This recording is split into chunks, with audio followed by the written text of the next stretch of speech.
The space around Earth's solar system had been quiet for millions of years. Stars twinkled in the darkness, and planets moved in their slow dance around the sun. Nothing had ever disturbed this peaceful corner of the galaxy. That changed when the sky tore open. A massive hole appeared in space, crackling with purple energy. From this tear came ships. Not just one or two ships, but hundreds of them. They were beautiful and terrible at the same time. Each ship looked like it was made of crystal and metal, gleaming in the starlight. They were huge, some as big as cities, others as large as mountains. Admiral HFY stood on the bridge of his flagship, the Eternal Glory. His tall, thin body was covered in blue-gray skin that shimmered like scales. His forearms moved quickly over control panels as he watched the primitive planet appear on his screens. Earth looked small and helpless, spinning slowly in the darkness. "Report," HFY said in his deep voice. His species, the Zephyrians, had been conquering worlds for over 1,000 years. This would be conquest number 48. "Sir, we have arrived at the target system," said his second-in-command, Officer Veltar. "The third planet shows signs of primitive civilization. Basic radio signals, crude satellites, and what appear to be small spacecraft." HFY's mouth curved into what humans might call a smile, but with too many sharp teeth. "Primitive indeed. Look at those metal tubes they call ships. They barely reach their own moon. The Imperial fleet spread out across space like a deadly net. Each ship was armed with weapons that could turn mountains into dust.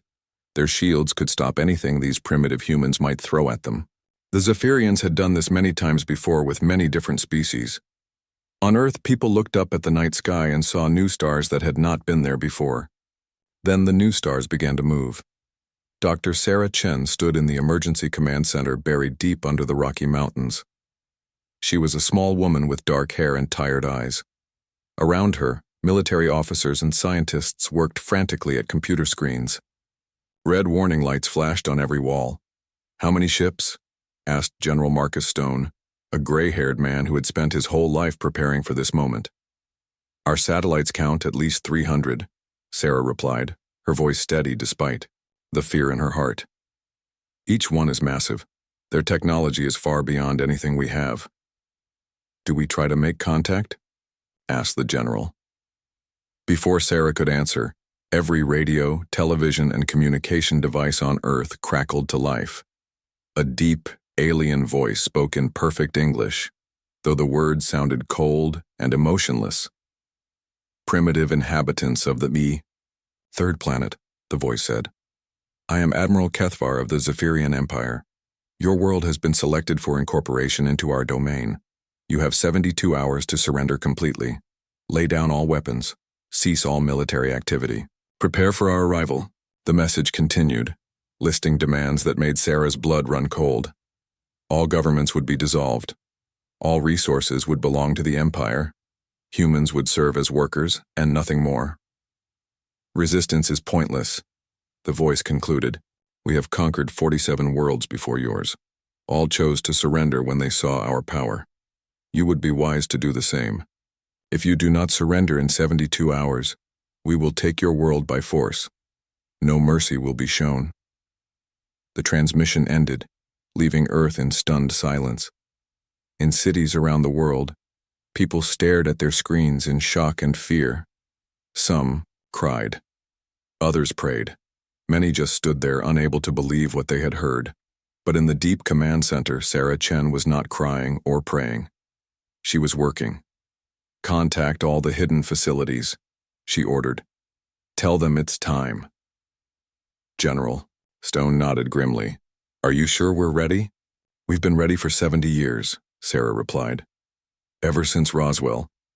High above Earth, Admiral HFY watched the planet through his ship's powerful sensors. He saw the panic spreading through human cities. He saw their primitive military, forces scrambling around like insects. It was exactly what he expected. "Sir," Officer Veltar reported, "we're detecting increased radio chatter from the surface. They appear to be organizing some kind of response." HFY laughed, a sound like grinding metal. "Let them organize. What can they possibly do? Their most powerful weapons are crude chemical explosives. Their ships cannot even leave their solar system. This will be over quickly. He was wrong about the ships. Hidden on the dark side of Earth's moon, massive doors slid open in what had appeared to be empty craters. From these hidden bases came ships that looked nothing like the crude metal tubes the aliens had detected. These ships were sleek and black, moving with impossible grace through the vacuum of space. On Mars, beneath the red dust, more doors opened. Ancient-looking facilities that had been built in secret over decades came to life. Weapon systems that officially did not exist began charging their energy cells. Even on Earth itself, things were not what they seemed. What the aliens thought were simple radio towers began to change, unfolding into shapes that had nothing to do with communication. Military bases that looked ordinary from space revealed their true nature as massive weapons platforms. In space stations that the Zephyrians had dismissed as primitive research facilities, human crews worked quickly to remove false panels and disguises. What emerged were warships that had been hiding in plain sight for years. Admiral Kethvar remained confident. Even if the humans had a few surprises, they were still primitives fighting an advanced civilization. The Zephyrian Empire had weapons that could crack planets. Their shields had never been broken. Their ships could travel faster than light and strike from impossible distances. 60 hours remaining, he announced to his fleet. Prepare for orbital bombardment positions. If they do not surrender, we will show them the price of defiance. But Sarah Chen was not preparing to surrender. In the command center, she watched as reports came in from secret bases around the solar system. Weapons that had been built using technology recovered from crashed alien ships decades ago were coming online. Defenses that had been disguised as civilian projects were revealing their true purpose. All stations report ready, said a technician. Energy levels at maximum, said another. Sarah took a deep breath. Humanity had been preparing for this day for 70 years. They had learned from every piece of alien technology they could find. They had built in secret, planned in shadows, and waited for the day when the galaxy would come calling. Remember, she said into her headset, speaking to human forces across the solar system. They think we're primitive. They think we're weak. Let them keep thinking that for as long as possible. Above them, the Zephyrian fleet waited in arrogant confidence. They had no idea that humanity's greatest weapon was not hidden ships or secret bases. It was the fact that they had been pretending to be weak while actually becoming something far more dangerous. The 72-hour countdown had begun, but Admiral Kethvar had made a terrible mistake. He had given humanity time to prepare, thinking they needed time to surrender. Instead, he had given them time to get ready for war. 72 hours passed like a slow countdown to doom. Admiral Kethvar sat in his command chair, watching the timer on his screen reach 0. He had expected one of two things to happen. Either the humans would surrender, or they would launch some pathetic attack with their primitive weapons. Neither happened. Instead, there was nothing. Complete silence from the planet below. Status report, Kethvar demanded, his forearms tapping impatiently on his chair. Sir, we have received no communication from the surface. Officer Veltar replied, sounding confused. No surrender message, no military response, nothing at all. Kethvar's eyes narrowed. In 47 previous conquests, this had never happened. Species either surrendered quickly when they saw the Imperial fleet, or they fought back immediately with whatever weapons they had. This strange silence was new. Perhaps they are too frightened to respond, suggested another officer. Or too stupid, growled Kethvar. Very well. Launch reconnaissance drones. I want detailed scans of their major population centers. 20 small drones shot out from the Imperial ships, streaking toward Earth like silver bullets. Each drone was equipped with advanced sensors that could see through buildings and detect hidden weapons. They had never failed to map out a planet's defenses. The first drone reached Earth's atmosphere and began scanning the city of New York. For exactly 37 seconds, it transmitted detailed images of tall buildings and crowded streets. Then, the signal simply stopped. Drone 1 has gone silent, reported a technician. Mechanical failure, Kethvar said dismissively. Launch another. The second drone met the same fate over London, Then, the third over Tokyo. One by one, every drone that entered Earth's atmosphere simply vanished from the Imperial sensors. "This is impossible," Officer Veltar whispered. "What could destroy our drones without leaving any energy signature?" Deep beneath the Rocky Mountains, Sarah Chen watched the alien drones disappear from her screens. Around her, technicians worked at control panels that looked nothing like human technology. The equipment hummed with energy that bent light in strange ways. "Cloaking fields are working perfectly," reported a young man whose uniform bore no rank or name. "The drones never saw our defensive grid." Sarah nodded. The cloaking technology had been reverse-engineered from the same crashed ship that had given them their first glimpse of how aliens really fought. For 70 years, humanity had been learning, building, and preparing. "How long until they try something bigger?" asked General Stone. "Not long," Sarah replied. "Their type always escalates when confused." She was right. Admiral Kethvar was growing angry. His scaled skin had turned a darker shade of blue, which among Zephyrians meant extreme irritation. No primitive planet had ever made his drone simply disappear. "Enough games," he snarled. "Target their largest military installation. We will show them the price of ignoring the Empire." "Sir, our sensors detect a large facility in the Nevada region," reported Veltar. "It appears to be their primary weapons testing site." Kethvar smiled his sharp-toothed smile. "Perfect. Charge the main plasma cannon. Full power. Let us remind these primitives why the Empire is feared across the galaxy." The Eternal Glory's main weapon began to glow with deadly energy. It was a cannon that could melt through the armor of other starships, designed to crack open enemy vessels like eggs. Against a planetary target, it would leave a crater 10 miles wide. "Target locked," announced the weapons officer. "Fire." A beam of pure destruction lanced down from space, bright enough to be seen from orbit. It struck the Nevada facility with the force of a falling asteroid. The beam was so powerful that it should have vaporized everything for miles around. Instead, something impossible happened. The beam struck what looked like empty desert and simply disappeared. Where there should have been an explosion and a crater, there was only a brief shimmer in the air, like heat waves rising from hot pavement. Every alarm on the Imperial flagship began screaming at once. "Energy readings are off the charts," shouted a technician. The beam didn't dissipate, it was absorbed. "By what?" Kethvar roared. Before anyone could answer, the Nevada desert began to glow, not with fire or destruction, but with a cold blue light that pulsed like a heartbeat. The light grew brighter and brighter until it could be seen from space. Then it fired back. The return blast was not plasma or laser fire. It was something the Zephyrians had never encountered before, a weapon that seemed to be made of pure electromagnetic force. It struck the Eternal Glory's forward shields and did something that should have been impossible. It turned the shields off, not destroyed them or overwhelmed them, but somehow convinced them to stop working entirely. Emergency power systems activated across the Imperial fleet as similar pulses struck ship after ship. "Shields are down across the entire fleet," Veltar reported in panic. "All forward defensive systems are non-functional." Kethvar stared at his screens in disbelief.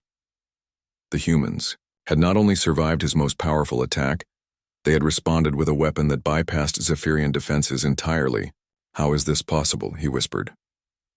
On Earth, Sarah Chen allowed herself a small smile. "Phase 2 is complete. All Imperial ships are now vulnerable. Begin Phase 3. What happened next would have seemed like magic to any observer who didn't understand the science behind it. Small objects began rising from Earth's surface. Objects that had been disguised as weather balloons, communication satellites, and space junk. But these were not balloons or satellites. They were ships. Each one was no bigger than a human fighter craft, tiny compared to the massive Imperial vessels. But as they rose toward space, they began to move in ways that should have been impossible. They accelerated without showing any exhaust. They turned at angles that should have torn them apart. They moved like living things rather than machines. Detecting multiple small craft rising from the surface, reported a Zephyrian sensor operator. "Wait, these readings can't be right." "What is it?" Kethvar demanded. "Sir, According to our instruments, these craft are pulling 12 Gs in their turns, but our scans show no inertial dampening systems. The pilots should be dead. They were not dead. In fact, they were not even pilots in the traditional sense. Each small craft was controlled by an artificial intelligence that had been learning human combat tactics for 70 years. They moved like no living being could survive because no living being was aboard them. The first wave of human craft reached the Imperial fleet and began their attack. But they did not attack like any military force the Zephyrians had ever encountered.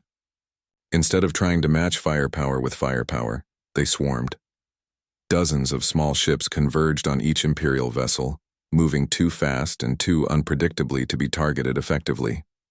Their weapons were not designed to destroy the huge alien ships outright. Instead, they targeted specific systems with surgical precision. Communication arrays went silent. Sensor clusters exploded in showers of sparks.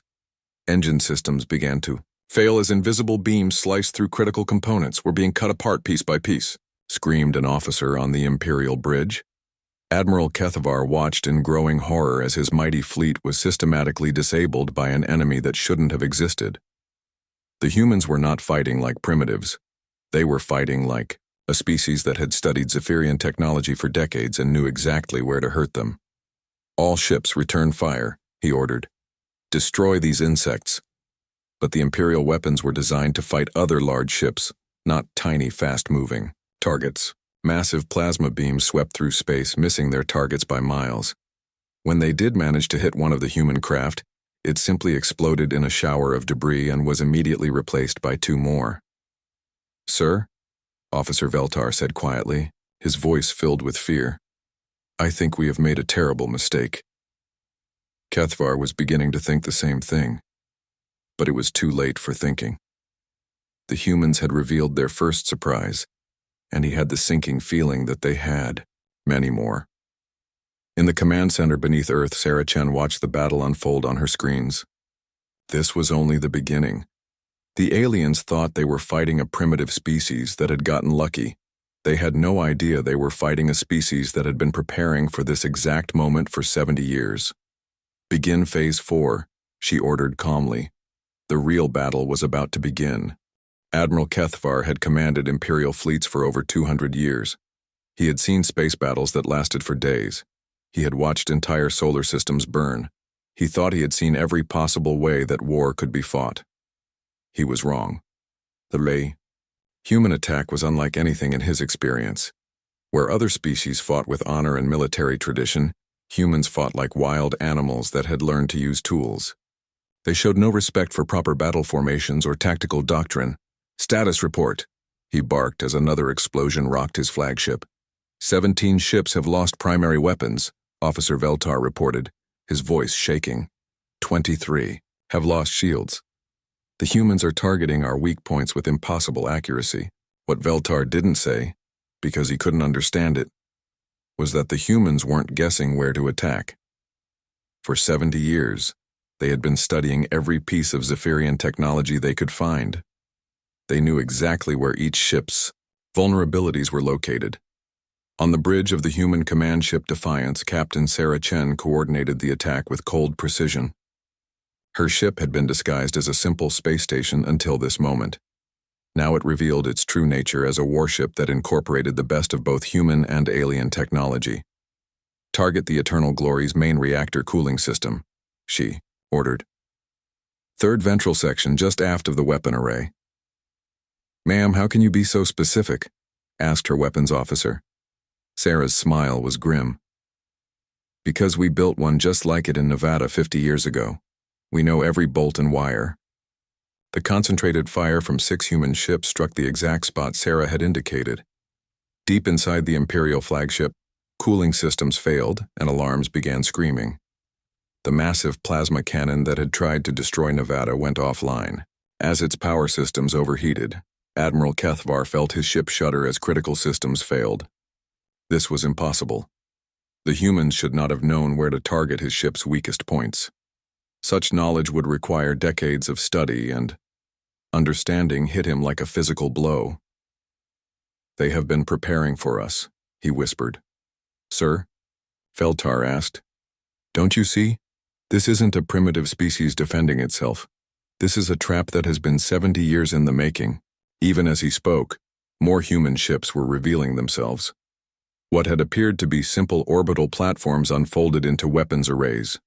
Satellites that the Zephyrians had dismissed as communication equipment launched swarms of missiles. Even the moon itself began to show signs of activity. On Luna Base, hidden deep inside what appeared to be a natural crater, Commander Jack Morrison watched the main battle through his screens. His facility had been built in secret over 30 years, using technology reverse-engineered from crashed alien ships. All railgun batteries are charged and ready, reported his weapons officer. Target the Imperial command ship's engine section, Morrison ordered. Let's see how well their inertial dampeners work against solid tungsten traveling at 1/10 the speed of light. The moon's surface erupted in controlled explosions as massive railguns fired their deadly cargo toward the Imperial fleet. The tungsten slugs were invisible to most sensors, traveling too fast to track and too dense to stop. The first slug punched through the shields of an Imperial destroyer, as if they weren't there. The second slug tore the ship completely in half. The third and fourth slug struck the Eternal Glory's engine array, sending the massive flagship spinning out of control. Direct hit on the flagship! Morrison's crew cheered, but Admiral Keithvar was far from defeated. Even damaged and spinning, the Eternal Glory was still the most powerful ship in his fleet. He fought to regain control while his mind raced to understand how the humans could have prepared so thoroughly. Sir, we're receiving a transmission from the surface, Veltar reported. Put it through. Captain Sarah Chen's face appeared on the main screen. She looked calm and confident, not at all like someone whose planet was under attack by a superior force. Admiral Keithvar, she said politely. I am Captain Chen of the Earth Defense Force. I wanted to thank you. Thank me? Keithvar snarled. For what? For giving us exactly what we needed to test our new weapons. We've been wondering for decades whether our technology would work against a real Imperial fleet. Now we know. The Admiral's blood ran cold. Test? This is a test to you? Sarah's smile was genuinely friendly, which somehow made it more terrifying. Oh yes. We've been ready for this day since 1947. Every crashed ship, every piece of technology, we could recover every signal we intercepted. We learned from all of it. We built better versions of your weapons. We found weaknesses in your ships that even you don't know about. Impossible, Keithvar breathed. Is it? Let me show you something. On the main screen, the image changed to show Earth's moon. As they watched, sections of the lunar surface began to slide away, revealing massive installations beneath. Railguns, missile batteries, and energy weapons that dwarfed anything on the Imperial ships. That's just the moon, Sarah continued conversationally. We have similar facilities on Mars, Europa, and 17 asteroids throughout the system. Oh, and Admiral, you should probably know that your ship's targeting computers have a very interesting vulnerability. Before Keithvar could ask what she meant, every weapons system on every Imperial ship suddenly turned off. Not destroyed or damaged, simply shut down as if someone had flipped a switch. How? He whispered. Backdoor code, Sarah explained. We found it in the wreckage of a scout ship that crashed in Brazil in 1962. Your engineers put diagnostic ports in every major system. Very convenient for maintenance. Also, very convenient for us. The Admiral stared at his useless weapon controls in disbelief. His entire fleet had been neutralized by primitives who had somehow learned to use his own technology against him, but the humans weren't finished. Now, Sarah said, her voice taking on a harder edge. Let's discuss your surrender. Surrender? Keithvar laughed bitterly. I am Admiral of the Imperial fleet. I do not surrender to primitives. Admiral, you don't seem to understand your situation. Your weapons are offline, your shields are down, your engines are damaged. You have 300 ships, but not one of them can fight effectively. As if to prove her point, more human vessels appeared from nowhere. Ships that had been invisible until this moment decloaked around the Imperial fleet. They were sleek and deadly, clearly built, using hybrid human-alien technology. We have you completely surrounded, Sarah continued. But I'm feeling generous. Surrender now and your crews will be treated well. Continue to resist and we'll be forced to demonstrate some of our more unpleasant weapons. Admiral Kethvar looked around his bridge at the faces of his crew. They were frightened and demoralized. Their mighty Imperial fleet had been reduced to helpless metal floating in space by a species they had thought was primitive. "What do you want?" he asked finally. "First, you're going to contact your empire and tell them that Earth is under human protection. Any species that comes in peace will be welcomed. Any species that comes as conquerors will be destroyed. The Empire will never accept such terms from primitives." Sarah's smile turned cold. "Admiral, we're not primitives.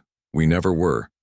We were just very good at pretending to be weak while we became something much more dangerous." She paused, letting that sink in. "And if your empire doesn't believe the message, we'll be happy to send a few of our ships to demonstrate our new capabilities in person. I think your leaders would be very interested to see what we've built using improved versions of their own technology." Kethvar realized with growing horror that the humans weren't just defending themselves. They were preparing to take the war to the Empire itself. "You're talking about attacking our homeworlds," he said. "Only if we have to," Sarah replied. "We prefer peace, Admiral. But we've learned that sometimes you have to be very, very strong to keep the peace." The Admiral looked at his defeated fleet and made the hardest decision of his military career. I will transmit your message to the Empire." "Excellent," Sarah said. "Oh, and Admiral, welcome to the new reality. Earth isn't hiding anymore." Admiral Kethvar stared at the communication panel in front of him. His 4 hands shook slightly as he prepared to send what might be the most important message in the history of the Zephyrian Empire. Around him, his bridge crew waited in tense silence. "Open a channel to Imperial Command," he ordered quietly. "Sir," Officer Veltar whispered, "are you certain about this? To surrender to primitives. The Empire will never understand." Kethvar looked at him with tired eyes. "Look at our situation, Veltar. Look at what these primitives have done to the most powerful fleet in the Empire. If we don't surrender, they will destroy us all." The communication channel opened, and the stern face of Supreme Admiral Zekthon appeared on the screen. Zekthon was the highest military authority in the Empire, a being so powerful that even other admirals feared him. "Admiral Kethvar," Zekthon said in a voice like grinding stone, "report your status. Has the primitive world been conquered?" Kethvar took a deep breath. "Supreme Admiral, I must report that the conquest has failed. The humans were not primitives. They were prepared for us." Zekthon's face darkened. "Explain." "Sir, they possess technology equal to or superior to our own. They have weapons we have never encountered. Our entire fleet has been neutralized without destroying a single human ship." "Impossible," Zekthon snarled. "You command 300 ships of the line. No primitive species could—" "They are not primitive," Kethvar interrupted, his voice breaking with strain. "They have been studying our technology for decades. They know our weaknesses better than we do. They have turned our own systems against us." On the screen, Zekthon's expression shifted from anger to disbelief to something approaching fear. "What are your casualties?" "No ships destroyed, but all are disabled. The humans demonstrated they could have destroyed us entirely, but chose not to. They want to negotiate. The Empire does not negotiate with primitives. Sir, with respect, if you saw what I have seen, you would understand. These beings are not asking for mercy. They are offering it." Before Zekthon could respond, another voice cut into the transmission. It was Captain Sarah Chen speaking from her command ship. "Supreme Admiral Zekthon," she said politely. "I am Captain Chen of the Earth Defense Force. I hope you don't mind me joining your conversation, but I wanted to introduce myself." Zekthon's face filled with rage. "How dare you interrupt an Imperial communication? Your world will burn for this insult." Sarah's expression didn't change. "I don't think it will. Supreme Admiral, you see, we've been listening to your communications for quite some time. We know about your fleets, your bases, your weapon designs. We know more about the Zephyrian Empire than most Zephyrians do. Impossible. Is it? Let me prove it to you. Sarah's image was replaced by detailed schematics of Zephyrian ships, base, layouts and weapon systems, information that should have been impossible for humans to possess. Where did you get this intelligence? Zekthon demanded. 70 years of careful study, Sarah replied, her image returning to the screen. Every ship that crashed, every signal we intercepted, every piece of technology we could find. We learned from all of it. We improved on all of it. She paused, letting the implications sink in. Supreme Admiral, your empire has been conquering primitive worlds for centuries. You've grown used to overwhelming opponents with superior technology. But what happens when you meet a species that has secretly surpassed your technology while pretending to be primitive? Zekthon was silent for a long moment. When he spoke, his voice was carefully controlled. What do you want? Peace, Sarah said simply. We want to be left alone to develop in our own way. In return, we won't interfere with your empire's other activities. And if we refuse? Sarah's smile was gentle, but her eyes were hard as steel. Then we'll demonstrate why that would be a very poor decision. On cue, Admiral Keithvar's sensors detected new movement in the space around Earth. Ships began appearing. From nowhere. Not just a few ships, but hundreds of them. Each one was clearly built using hybrid human-alien technology, and each one was larger and more advanced than anything in the Imperial fleet. How many ships do you have? Zekthon asked, quietly. Enough, Sarah replied. We've been building in secret for 70 years, Supreme Admiral. While your empire was conquering primitive worlds, we were preparing for the day you would come to conquer us. Admiral Keithvar watched the display screens in growing amazement. More and more human ships appeared, until they outnumbered his fleet, 3-1. And these weren't the small fighters that had initially attacked. These were massive warships, each one bristling with weapons that he couldn't even identify. This is our offer, Sarah continued. Your admiral and his crews will be returned to you unharmed. Your damaged ships will be repaired. You will leave our solar system and not return. In exchange, we will not hunt down and destroy every Imperial fleet in the galaxy. You threaten the Empire itself? Zekthon asked.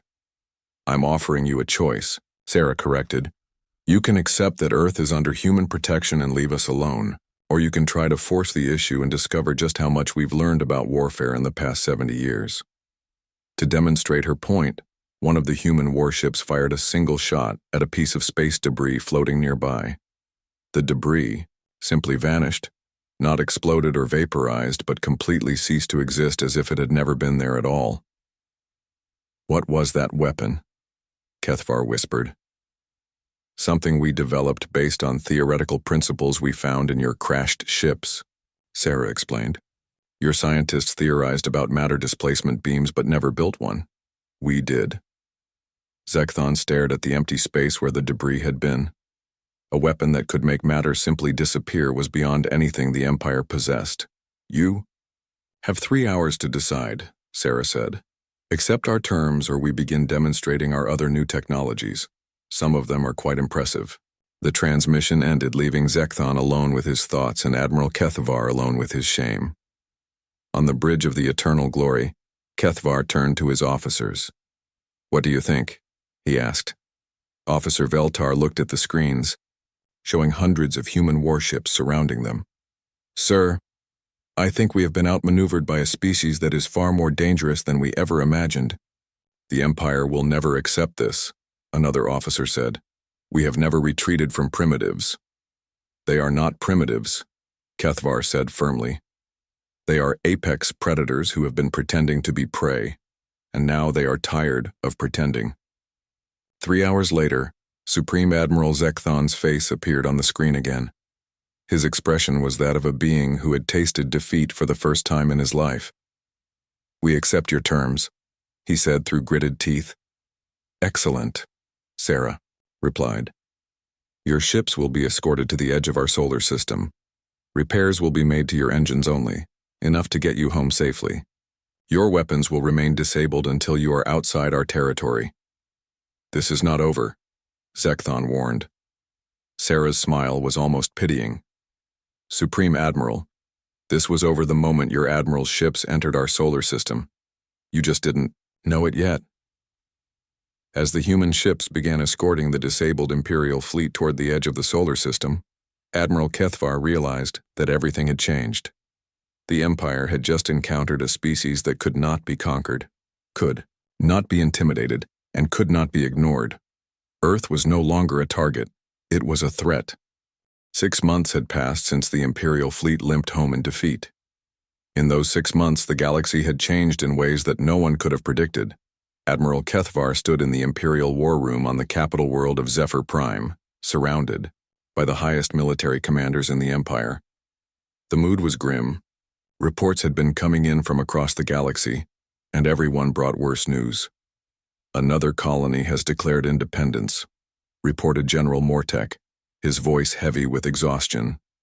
That makes 27 worlds that have refused to pay tribute since word spread about Earth. Supreme Admiral Zekthon slammed his fist on the table. How could one primitive world cause so much damage to our empire? Because they proved something, Kethvar said quietly. They proved that the empire can be defeated. The room fell silent. For over 1,000 years, the Zephyrian Empire had been built on one simple truth. Imperial technology was superior. Imperial military might was unstoppable and resistance was futile. Earth had shattered that truth in a matter of hours. Sir, another officer said hesitantly, we've also received disturbing reports from our border regions. Several of our patrol fleets have encountered unknown ships. Ships that match no known, design but appear to use technology similar to what we encountered at Earth. Zekthon's expression darkened. The humans are expanding? It appears so, sir. They're not attacking our ships, but they're clearly observing us. And sir, our ships report feeling completely outclassed by these human vessels. On the other side of the galaxy, Captain Sarah Chen stood on the bridge of the UES Vengeance, humanity's newest and most advanced warship. Through the main view screen, she watched a Zephyrian patrol fleet flee rather than engage her small squadron. Ma'am, the Imperial ships are withdrawing, reported her tactical officer. They jumped to hyperspace the moment they detected us. Sarah nodded. Let them go. Our job isn't to fight the Empire. It's to make sure they understand the new rules. Behind, her Admiral Marcus Stone approached. The old general had been promoted to oversee humanity's new galactic presence. How many systems have we surveyed this month, he asked. 43, Sarah replied. We've made contact with 17 different species. Most of them are former Imperial subjects who are very interested in learning about human technology. And the ones that aren't? Sarah's smile was cold. They change their minds quickly once they see what our ships can do. The past 6 months had seen humanity emerge from hiding with a vengeance. Ships that had been built in secret for decades now openly patrolled the space around Earth. But more than that, humanity had begun expanding beyond their solar system, for the first time. They weren't expanding as conquerors, though. They were expanding as liberators. On the planet Kepler 442b, a world that had been under Imperial rule for 3 centuries, President Velkara of the local resistance movement met with human diplomats in secret. The meeting took place in a hidden base deep underground away from Imperial sensors. Can you really help us? Velkara asked. She was a reptilian being with green scales and large, intelligent eyes. Her people had been fighting Imperial rule for generations. Commander Lisa Park, the human diplomatic representative, nodded confidently. We can provide you with weapons and technology that will make your world unconquerable, but we ask for something in return. What? An alliance. If you join the Human Protection Coalition, we will guarantee your world's independence. In return, you provide us with information about Imperial movements in this sector. Velkara hesitated. The Empire will retaliate. They always do. Let them try, Commander Park said. They sent their best fleet to conquer Earth 6 months ago. That fleet was completely defeated without losing a single human ship. Do you really think they want to test us again? Similar conversations were taking place on dozens of worlds across the galaxy. Humanity had learned a valuable lesson from their encounter with the Empire. The best defense was making sure potential enemies were too afraid to attack in the first place. Back on Earth, in the deep command center beneath the Rocky Mountains, Sarah Chen's clone, the original, had taken command of the space fleet, coordinated humanity's galactic intelligence network. "Report," she ordered.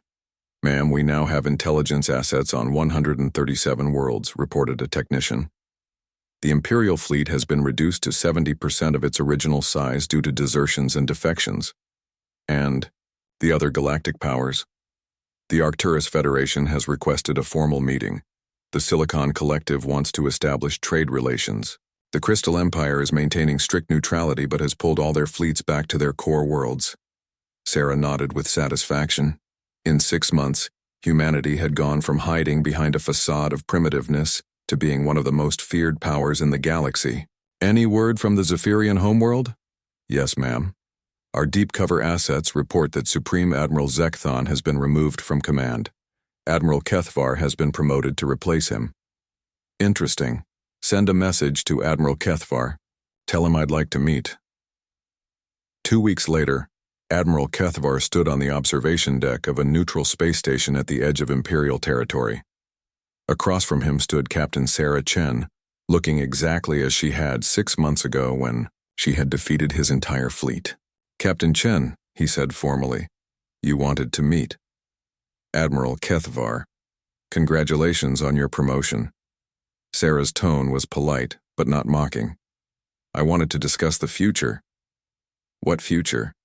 You have destroyed everything my empire stood for." Sarah shook her head. "We've destroyed your empire's ability to conquer innocent worlds. That's not the same thing." She moved to stand beside him at the large window, looking out at the stars. "Admiral, your empire controlled hundreds of worlds through fear and superior technology. But what happens when that fear is gone? What happens when your subjects discover that the mighty Imperial fleet can be defeated?" Kethvar was silent for a long moment. "Revolution, chaos, the collapse of everything we built." "It doesn't have to be that way," Sarah said quietly. "Humanity isn't interested in conquering the galaxy.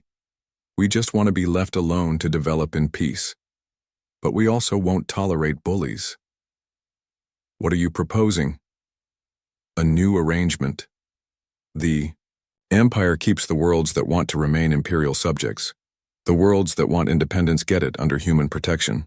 No more forced conquests, no more enslaving primitive species." Kethvar turned to look at her. "And if the Empire refuses?" Sarah's expression didn't change, but her eyes grew hard. "Then we'll demonstrate why that would be inadvisable. We've spent 6 months reverse engineering every piece of Imperial technology we captured.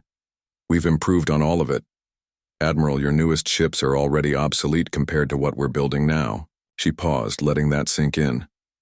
"But it doesn't have to come to war. The Empire can adapt. It can become something better than a collection of conquered worlds held together by fear." Admiral Kethvar looked out at the stars and saw a galaxy that was rapidly changing. The old order was crumbling, and humanity was helping to build something new in its place. "I will take your proposal to the Imperial Council," he said finally. "Thank you, Admiral. And Kethvar, tell them that this is their last chance to join the new galaxy peacefully. If they choose war instead..." She didn't finish the sentence. She didn't need to. 3 months later, the Zephyrian Empire officially signed the Treaty of Terra, recognizing human sovereignty over Earth and its protected territories. The treaty also established new rules for galactic civilization. No species could be forcibly conquered, no world could be enslaved, and any violation of these principles would be met with swift human intervention. In the years that followed, the galaxy became a very different place. Species that had been enemies for millennia found themselves working together under human protection. Trade flourished. Science advanced at an unprecedented rate as different species shared knowledge freely. And at the center of it all was Earth, a small blue planet that had spent 70 years pretending to be weak while becoming the most powerful force in the galaxy. Admiral Kethvar, now serving as the Empire's ambassador to the Human Protection Coalition, often reflected on the events that had changed everything. His people had come to Earth expecting to find primitives to conquer. Instead, they had found apex predators who had been waiting patiently for the galaxy to come to them. The hunters had become the hunted, and the galaxy was a safer place because of it.